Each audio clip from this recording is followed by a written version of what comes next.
Hello friends, मैं Gopal Singh, main faculty Krishna automation skill development centre. आज हम इलेक्ट्रिकल पैरामीटर्स को चेक करना मल्टीमीटर से, एलसीआर मीटर से और ये क्लैंप मीटर, इन तीनों का यूज करना मैं बताऊंगा। तो आप पूरे वीडियो को वॉच करें और कैसे ये काम करते हैं और कैसे क्या क्या होता है, तो उसकी थोड़ी सी थ्योरेटिकल पार्ट है। तो पहले मैं आपको वो एक्सप्लेन कर देता हूँ। तो पहले आपको मीटर में दिखा देता हूँ क्या क्या इसमें पैरामीटर है। ये देखो, इसमें ये एम्पियर है, डीसी की रेंज है, ये वोल्टेज है एसी, और ये हमारा वोल्टेज है डीसी, और ये कंटिन्यूटी वाला पॉइंट है, और ये एचएफई है, और ये ओम है। मैं सभी को चेक करना बताऊंगा। ये एलसीआर मीटर है। इस एलसीआर मीटर में capacitance, L inductance, ohm resistance, ये तीन चीज़ें मेजर करता है। कैपेसिटेंस, इंडक्टेंस और रेजिस्टेंस। और ये तीसरा जो मीटर है, ये क्लैंप मीटर है। इससे हम बेसिकली करंट मेजर करेंगे, एसी करंट, ठीक है ना। ये मेजर करेगा 200 के ओम रेजिस्टेंस को भी मेजर कर सकता है, कंटिन्यूटी को भी बता सकता है, कंटिन्यूटी का सिंबल है, और ये हमारा एम्पियर का सिंबल है एसी का, ठीक है ना। अब मैं इसको बताने से थोड़ा सा थ्योरेटिकल पार्ट आपको ले लेता हूँ। ये आप समझो, देखो ये मैं मीटर भी ले लेता हूँ। How to use multimeter, clamp meter and LCR meter. मैं एक ही वीडियो में तीनों मीटर बता रहा हूँ, ये ध्यान रहे, नहीं तो एक ही में आ जाएंगे तीनों। Okay, how to check voltage, current, resistance, inductance and capacitor. इन सबको चेक करना, कैसे चेक करते हैं वो मैं आपको बताऊंगा। अब इसमें सिंबल्स आप समझ लो। V ऐसे जो लाइन है ना सीधी, ये डीसी वोल्टेज का सिंबल है। अगर V लिखा है और ये सीधी लाइन है तो ये डीसी वोल्टेज है। ये V लिखा है और ऐसे अल्टरनेट वाली लाइन है ये, तो ये हमारा एसी वोल्टेज है। ए सीधी लाइन है तो एम्पियर डीसी, ए इस तरीके से है एम्पियर एसी। ये ओम का सिंबल है, रेजिस्टेंस, ये रेजिस्टेंस के लिए ये सिंबल है। ये कंटिन्यूटी का सिंबल है, और ये एल है इंडक्टेंस का, और सी है कैपेसिटेंस का। ये सिंबल्स है, जो सिंबल आएंगे चेक करने के लिए उसकी रेंज पे ही हमको लगाना, ठीक है। अब आता है हमारा दूसरा कि ये मैंने आउटपुट इलेक्ट्रिकल लोड लिए हैं, बेसिकली तीन भागों में बांटा है, रजिस्टिव, इंडक्टिव, कैपेसिटिव। रजिस्टिव का मतलब है जिसमें हम क्या नापेंगे। अगर रजिस्टिव लोड है तो उसमें हमें क्या मेजर करना है, तो रजिस्टिव लोड में हम नापेंगे रजिस्टेंस, रजिस्टिव लोड में, और नापेंगे कैसे, मल्टीमीटर से। अब इसमें क्या क्या आता है, इलेक्ट्रिकल हीटर, जितने भी हीटर है वो रजिस्टेंस नापना है। आयरन, जो अपनी आयरन होती है प्रेस जिसको कहते हैं, बल्ब हो गया, सोल्डरिंग आयरन हो गया, इत्यादि। अब मेरे पास कुछ आइटम्स भी मैंने रखे हुए हैं यहाँ पे, मैं मेजर करूंगा। ये जैसे हीटिंग एलिमेंट है, सोल्डरिंग आयरन, ये सोल्डरिंग आयरन है, बल्ब दो, ये बल्ब है, और भी आइटम होगी ना। हाँ चलो, अब दूसरा आता है इंडक्टिव लोड। इंडक्टिव लोड में क्या क्या आता है, रेजिस्टेंस और इंडक्टेंस। इसमें दो चीजें नापनी होती हैं, रेजिस्टेंस भी और इंडक्टेंस। तो आपने ज्यादातर देखा होगा कि मल्टीमीटर से आप लोग रेजिस्टेंस मेजर कर लेते हो, इंडक्टेंस नहीं नापते किसी भी। तो रेजिस्टेंस नापना है तो मल्टीमीटर से आएगा, इंडक्टेंस नापना है तो एलसीआर मीटर से आएगा। तो मैंने आपको एलसीआर मीटर बताया था ना, इस मीटर का यूज करेंगे एलसीआर। ये देखो पूरा दिख रहा है एकदम, ठीक है ना, ढंग से देखो।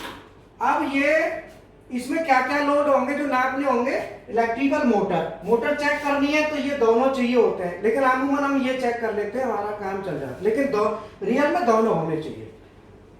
कॉन्टैक्टर कॉइल होती है, वो भी इंडक्टिव लोड में आती है। अल्टरनेटर, ट्रांसफार्मर, सोलेनॉइड कॉइल, ये सब इंडक्टिव लोड है।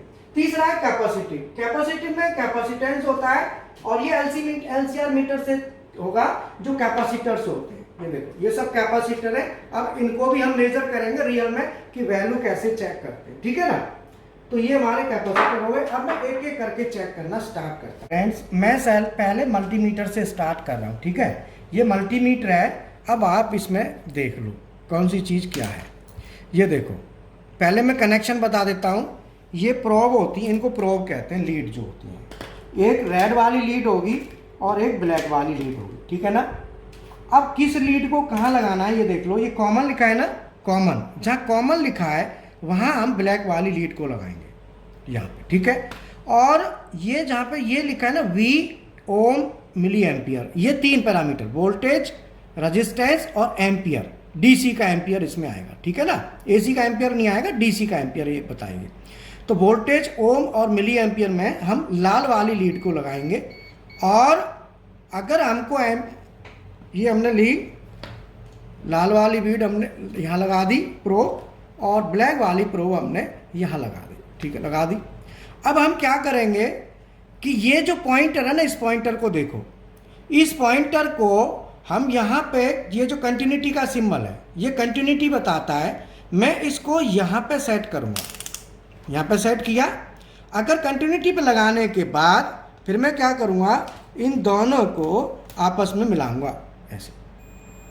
अगर मिलाने से बीप की आवाज़ आ रही है और ये 0 0 शो कर रहा है, देखो, इसका मतलब मल्टीमीटर हमारा सही है और हमने सेट चेक कर लिया, ओके।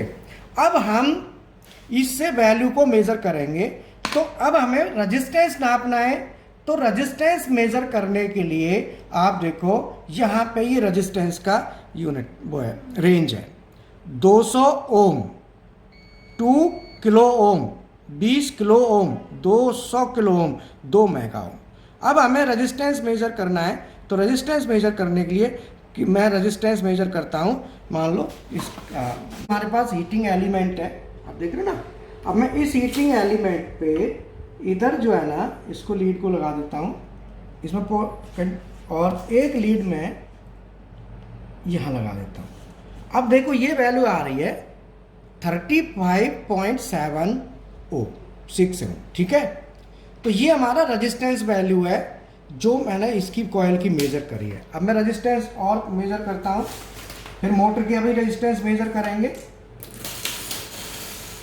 अब मैं ये कोई भी कॉइल ले लेता हूँ, मान लो ये कॉइल यहाँ पर ले लेता हूँ, ये कॉइल है। अब इस कॉइल का रेजिस्टेंस मेज़र करना है तो मैं एक लीड को, इसमें किसी भी लीड को कहीं भी लगा दो, कोई दिक्कत नहीं। मैंने यहाँ लगा दिया और दूसरी लीड मैंने यहाँ लगा दी, ठीक है। और ये जो वैल्यू हमारी आ रही है, तो अब देखो 200 पे ये नहीं बता रहा है ना। अब मैं इसे आगे करता हूँ, क्योंकि 200 से ज़्यादा है, तो 200 से ज़्यादा है तो ये आ रहा है 2K की रेंज पे रखा है, 2K की पे, और ये 0.757 आ रहा है। इसका मतलब 757 ओम का ही रेजिस्टेंस है, ठीक है ना। अगर मैं 200 पे रखूंगा तो देखो 200 पे ये नहीं बताएगा, है ना, 200 पे नहीं बता रहा, 1 आ गया, 1 आ गया तो इसका मतलब ये बता नहीं रहा। इसको यहाँ पे करूँगा 2K पे कर दिया, है ना, तो ये वैल्यू बता रहा। अब मैं मोटर चेक कर लेता हूँ। इस मोटर को चेक करने के लिए मैं क्या करता हूँ, मीटर को एक लीड तो मैं यहाँ लगा, पहले देखो सप्लाई ऑफ होनी चाहिए, ध्यान रखना है ना। सप्लाई ऑफ कर लेता हूँ जिससे, अब मैं एक लीड यहाँ लगा देता हूँ। कोई भी लीड किधर भी लगा दो, इसमें कोई ऐसी दिक्कत नहीं है, ठीक है ना। और रेजिस्टेंस मैं चेक करता हूँ मोटर का, तो यहाँ पे दूसरा पॉइंट लगाता हूँ। अभी कितना आ रहा है, 0.070। इसका मतलब है कि रेंज 2K पे ये लगाया हुआ है, 2K पे। मैं इसे थोड़ा सा कम कर देता, 200 पे कर देता हूँ। तो अब ये आ रहा है 69.8 आ रहा है ना। अब मैं इस तार को यहीं लगा के रखता हूँ और दूसरे टर्मिनल पे इसको लगाता हूँ यहाँ पे।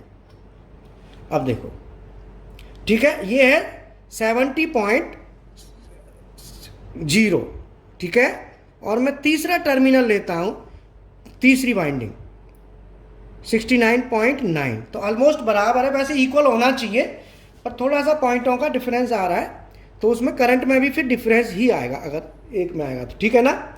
अब इसी तरीके से मैं रेजिस्टेंस चेक, तीनों वाइंडों का चेक, रेजिस्टेंस मैंने चेक कर लिया। अगर मैं यहाँ कॉन्टैक्टर पे चाहूँ, ये तार हमारी यहाँ आ रही है, देखो मैं यहां भी इसको चेक कर सकता हूं। सप्लाई जरूर ध्यान रहे कि सप्लाई को हटा लो। अब यहां पे चेक करने के लिए ये वाली लीड मुझे हटानी पड़ेगी, है ना। इसको हटा के अब मैं दूसरी लीड हाँ, अब देखो, अब मैं चेक करता हूं।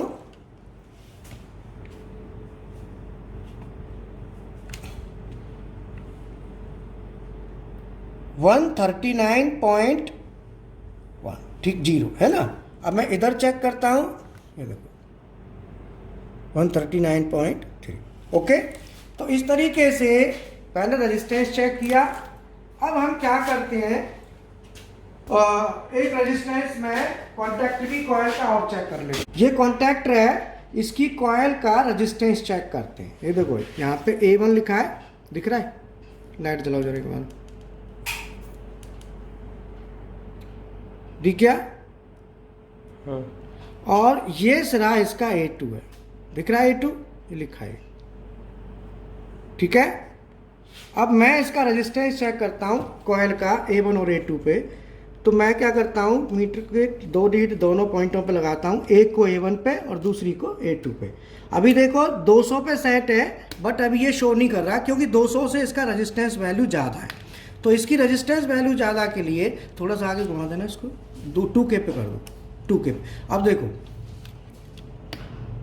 आ गया 0.5641 ओम है, मतलब 561 ओम आ रहा है, ठीक है। तो इस तरीके से हम रेजिस्टेंस चेक कर लेंगे। ओके, चेक करता हूँ रेजिस्टेंस वैल्यू कितनी है, ठीक है ना। मैं एक यहाँ लगाऊंगा, एक लीड मैंने यहाँ लगा दी और यहाँ पे देखा ये आ रहा 2.2, ठीक है ना। ये देखो 2.2 किलो ओम आ रहा है, ओके, देखा। तो इस तरीके से हम किसी भी एलिमेंट का रेजिस्टेंस चेक करेंगे, ओके। अब हम वोल्टेज चेक करेंगे। वोल्टेज के लिए देखो कहाँ लगाना है, सिंगल फेज सप्लाई चेक करनी है, देखो ना दिख रही ना सामने। अब इसे चेक करना है तो पहले वोल्टेज पे सेट करना पड़ेगा। तो इसको पॉइंटर को वोल्टेज देखो, एसी वोल्टेज कहाँ है, ये सिंबल एसी वोल्टेज का है, ठीक है ना, ये सिंबल। मैं इस पे यहाँ पे सेट करता हूँ। अब ये कितना वोल्टेज है, 200 से ज़्यादा है, तो 200 पे नहीं करके मैं 600 पे करूँगा। अगर मैंने 200 पे रख लिया ना तो ये मीटर खराब हो जाएगा। अब मैं 600 पे से सेट करूँगा, यहाँ पे 600 पे सेट करके ना अब मैं वोल्टेज देखता हूँ कितना है। तो एक बार ये पकड़ना, देखो वोल्टेज देखो आ रहा है, कितना है 228, उधर ही रखो, 228-27 वोल्ट जी आ रहा है। ये मैंने वोल्टेज चेक किया, ठीक है ना। अब मैं मोटर चलाता हूं, मोटर का वोल्टेज चेक कर।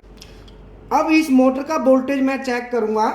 अभी फिलहाल मैंने देखो पहले रेंज 600 पे लगा लिया, एसी 600, एसी सिंबल आ रहा है 600 पे है, साफ दिख रहा है ना, अंधेरा सा हो रहा है, ठीक है। अब मैं इसे चेक करूंगा तो टर्मिनल्स पे यहाँ पे ना, यहाँ पे न्यूट्रल के साथ लगाऊंगा। कोई भी तार कहीं भी लगा दो कोई दिक्कत नहीं है। न्यूट्रल पॉइंट है इसका, स्टार पॉइंट, और ये 3 फेस हैं, 1 2 3।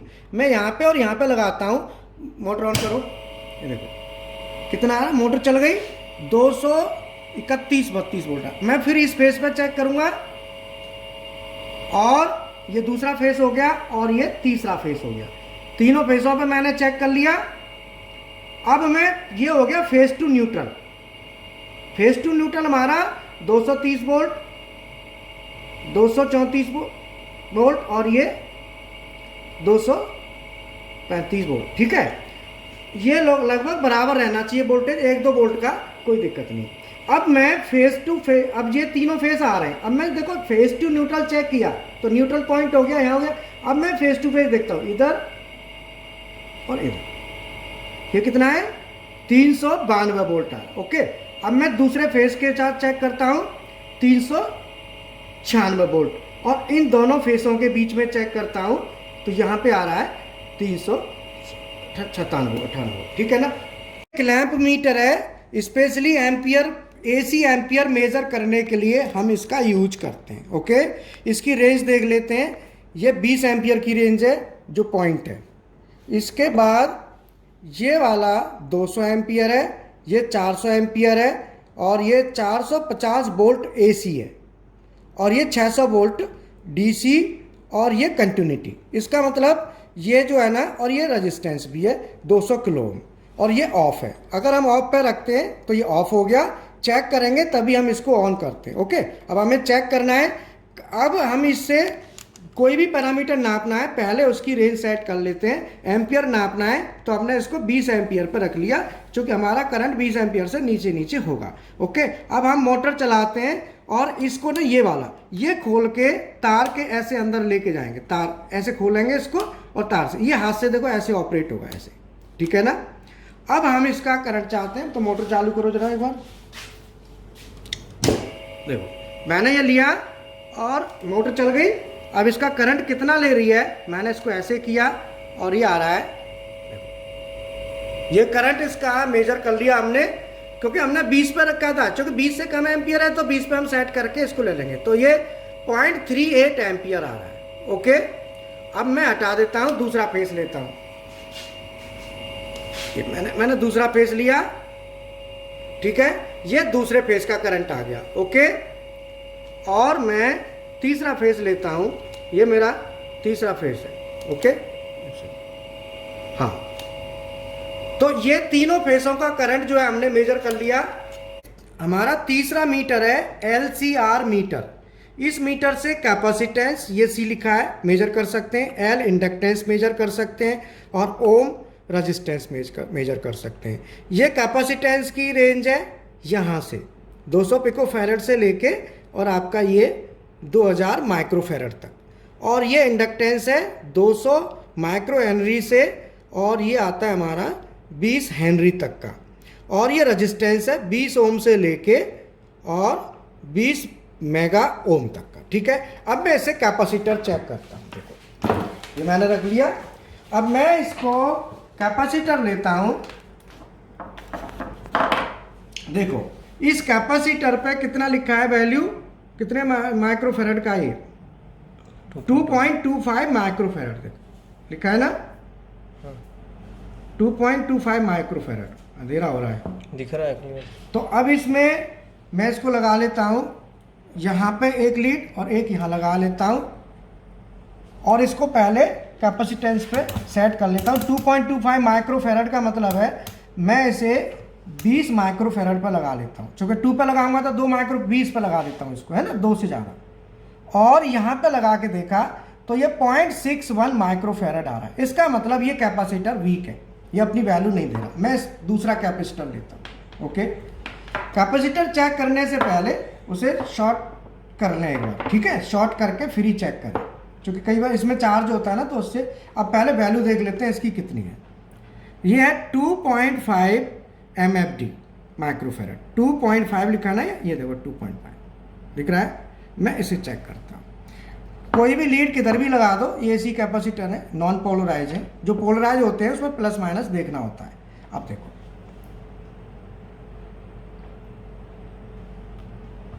2.45 माइक्रोफैरड आ रहा है। 2.50 का कैपेसिटर है, बिल्कुल सही है, 0.05 का अंतर है, इतना टॉलरेंस इसमें प्लस माइनस होता है। अब मैं ये कैपेसिटर हमारा बिल्कुल सही है। ओके, अब मैं तीसरा कैपेसिटर लेता हूँ।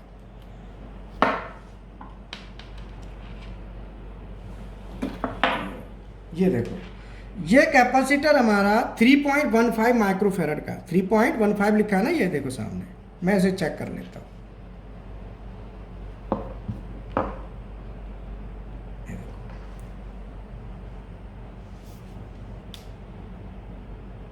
ठीक है, कैपेसिटर ये भी सही है, 3.12 आ रहा है। तो इस तरीके से हम कैपेसिटर को चेक कर सकते हैं LCR मीटर से। क्या होता है ना, कई बार मल्टीमीटर से देखते हैं, खाली शॉर्ट आवाज देख के करते हैं तो उससे वैल्यू नहीं आती। यहाँ पे क्या है, वैल्यू आती है इस मीटर से चेक करेंगे तो। अब मैं इससे इंडक्टेंस चेक करता हूँ।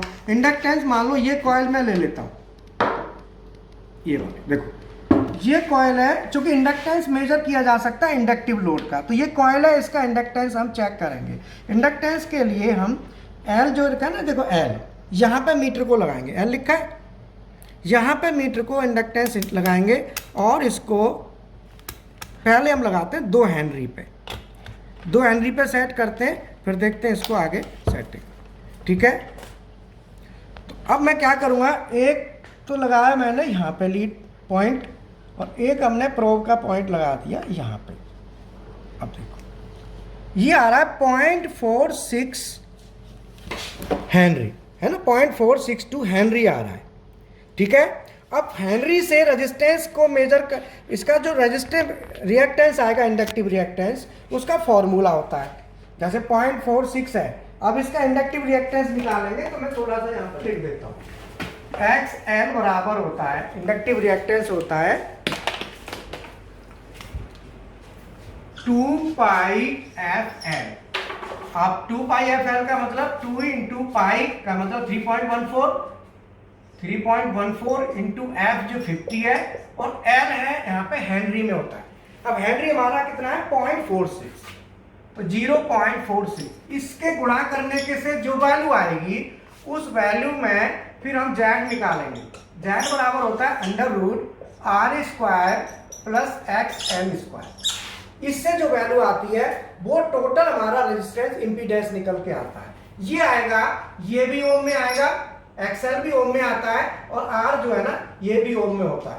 तो दोनों की कैलकुलेशन करके तब हमारा रियल में Z निकल के आता है। तो जितने भी इंडक्टिव लोड है वहां पे हमें XL निकालना होता है, बट हम लोग निकालते नहीं है, ना तो मीटर होता है ना ही उसको ध्यान देते, केवल रेजिस्टेंस मेजर कर लेते हैं। अब मैं इसका रेजिस्टेंस भी मेजर कर लेता हूँ, है ना। तो रेजिस्टेंस मेजर करने के लिए इसी मीटर से मैं रेजिस्टेंस की रेंज पे लगा देता हूँ इसको। देखो कैपेसिटेंस, इंडक्टेंस, रेजिस्टेंस। मैं इस मीटर को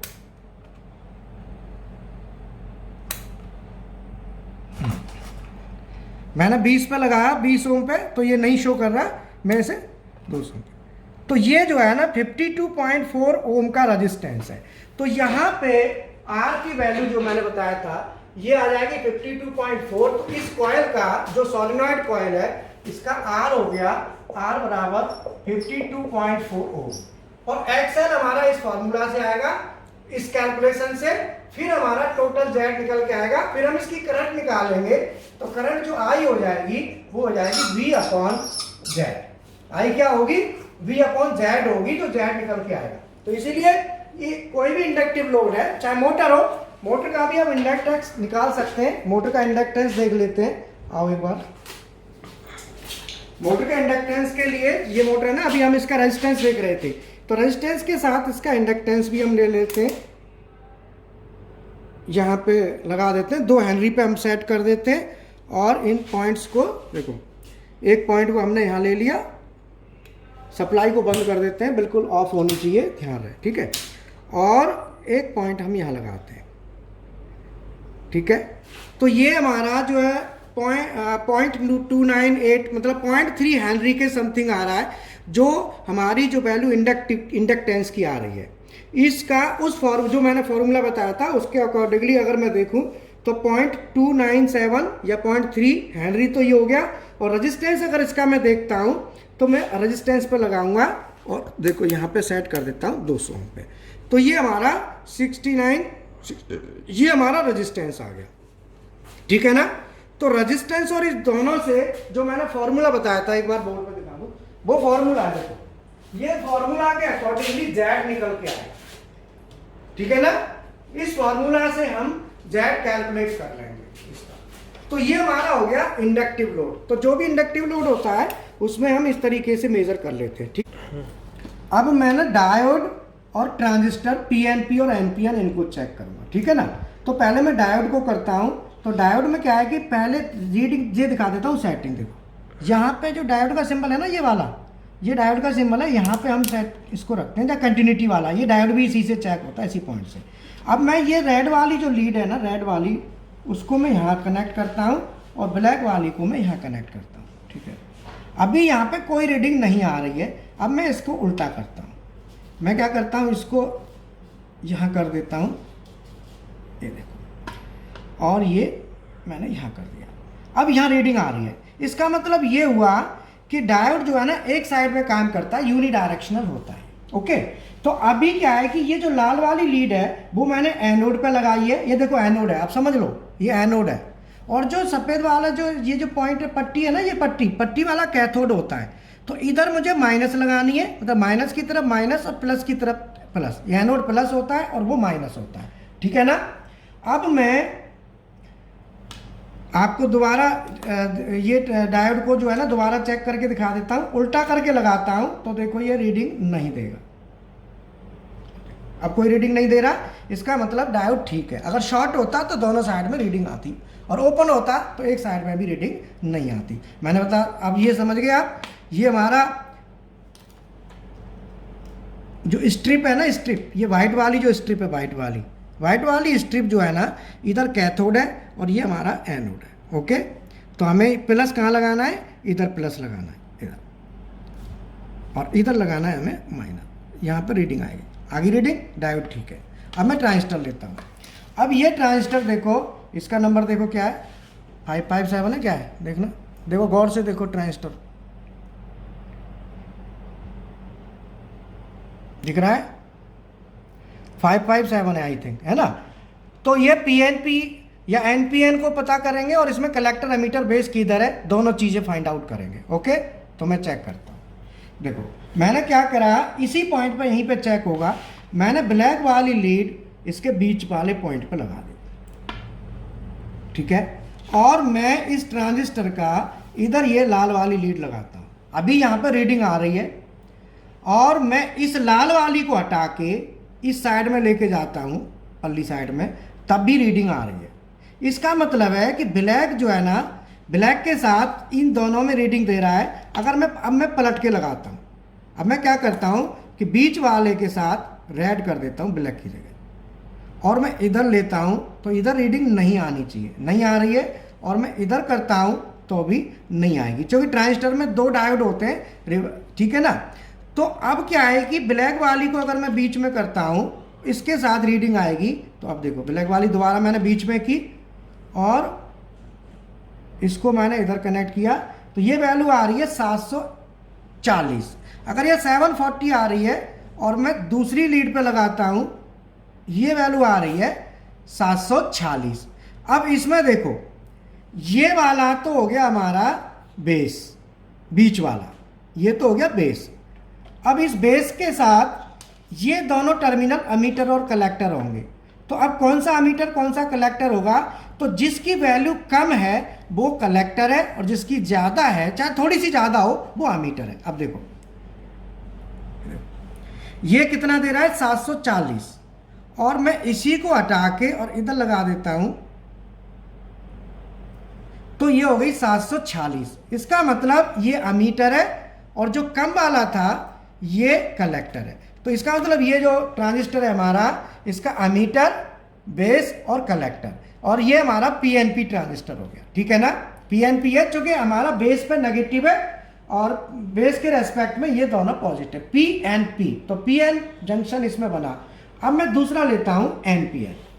ये देखो ये ट्रांजिस्टर एनपीएन है, देखो दिख रहा है, इसका नंबर क्या है, BC547 होगा शायद।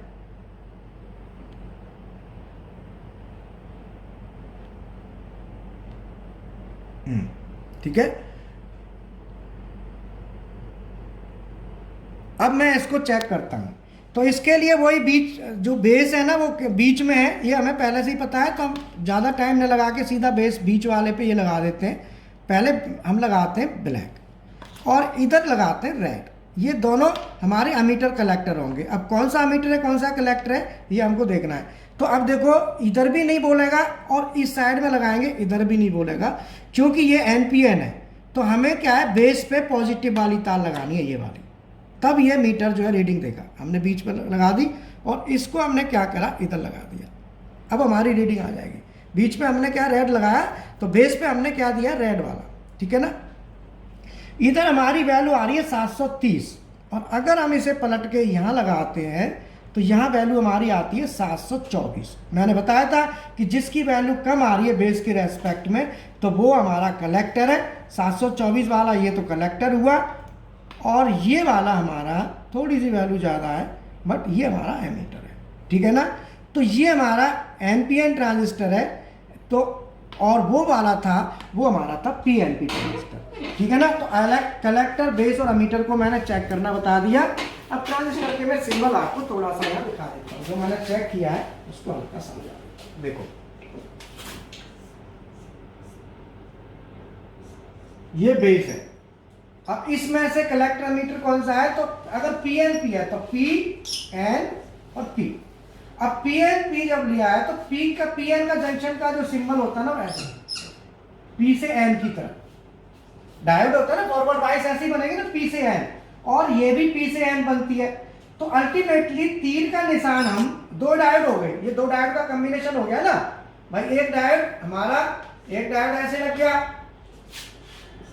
और यहां से दूसरा डायोड हमारा ये हो गया, तो ये तो हो गया बेस, और ये हमारा एमीटर, कलेक्टर और एमीटर फाइंड आउट करना है। तो मैंने बताया था कि जिसकी वैल्यू कम आती है वो कलेक्टर होता है और जिसकी ज्यादा आएगी वो एमीटर है। तो अब इसमें क्या है कि इसकी ये जो है ना जहां एरो लगा हुआ है वो हो जाता है एमीटर, और ये एरो हटा दो, ये सीधा सीधा है, ये कलेक्टर। ये ध्यान है कि जब सिंबल हम बनाते हैं तो उसमें ध्यान रखना है कि एमीटर एरो वाला एमीटर होता है और हमेशा जो एरो आएगा पी से एन की तरफ आएगा। तो इसमें दो डायोड लगेंगे, एक तो पी एन जंक्शन ये बन गया पी एन और दूसरा पी एन, तो दो डायोड हमारे लगते हैं।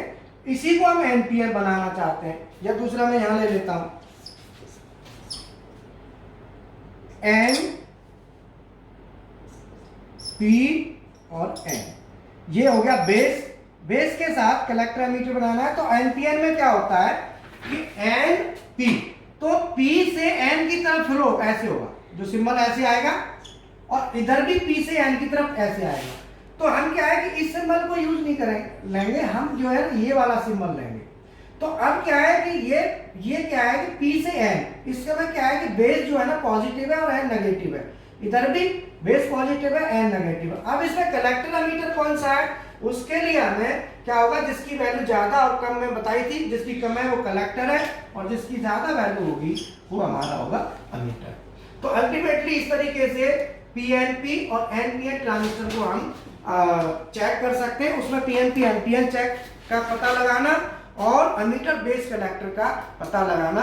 तो मैं आपको आगे जो वीडियो आएंगे उसमें अलग अलग करके बताऊंगा, अभी तो मैंने आपको इतना बता दिया। और ये जो है ना मीटर से हम चेक करना बता दिया। तो फ्रेंड्स चैनल को सब्सक्राइब करें और वीडियो अगर आपको पसंद आता है तो लाइक करें। बाकी हमारे पास कोर्सेस भी हैं, पीएलसी, ये थोड़ी मोटर दिखाओ, ये मोटर है।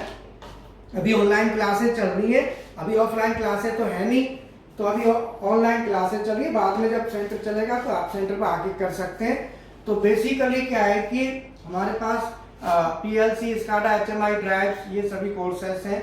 साथ में सीएनसी प्रोग्रामिंग, बीएमसी प्रोग्रामिंग वगैरह, ये सीएनसी प्रोग्रामिंग, बीएलसी प्रोग्रामिंग है, कैड कैम है, क्वालिटी कंट्रोल है।